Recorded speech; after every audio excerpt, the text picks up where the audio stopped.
UFO के बारे में सब लोग बात कर रहे हैं। अनआइडेंटिफाइड फ्लाइंग ऑब्जेक्ट इसका नाम है। अमेरिका की एक गवर्नमेंट की एक वेबसाइट है जिसमें यूएस की मिलिट्री, जिसको सबसे ताकतवर मिलिट्री भी माना जाता है, उसने यूएफओ फाइल्स को पब्लिक किया। पब्लिक इसलिए किया, 78 साल से वो लोग कुछ देख रहे थे जिसमें ये बातें की जा रही थी कि साहब कुछ फ्लाइंग ऑब्जेक्ट्स हैं जो अनसीन हैं, जो इस तरीके का फिनोमेना है, असंगत घटनाएं हैं, ये जनरली नहीं होती हैं और फिजिक्स का रूल भी तोड़ती है। फिजिक्स का रूल इसलिए तोड़ती है क्योंकि जिस स्पीड की, जिस वेग की और जिन चीज़ों की हम बात कर रहे हैं, कहीं ज़्यादा हजारों गुना उनसे ज़्यादा स्पीड ये रखती हैं और ऐसी चीज़ें हैं कि पल में दिखी और पल में गायब हो गई। ऐसा पॉसिबल कैसे हो सकता है जब हम इस दुनिया में रहते हैं, क्योंकि हर चीज़ की वेलोसिटी है, वेग है, स्पीड है।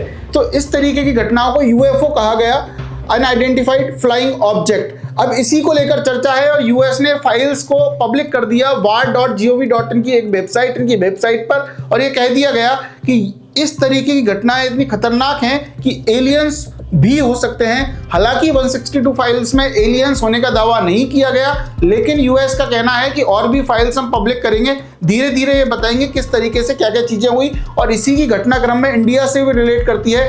इम्फाल का एक एयरपोर्ट को 3 घंटे के लिए बंद रखा जाता है, राफेल को भेजा जाता है, लेकिन कोई घटना है, कोई ऐसी परिस्थिति हम कैप्चर नहीं कर पाए थे, लेकिन इसको भी अनआइडेंटिफाइड फ्लाइंग ऑब्जेक्ट के रूप में भी देखा गया। यह है पूरी यूएफओ की कहानी, यह है पूरा यूएफओ, एलियंस वर्सेस ह्यूमन की बातें की गई। Thank you.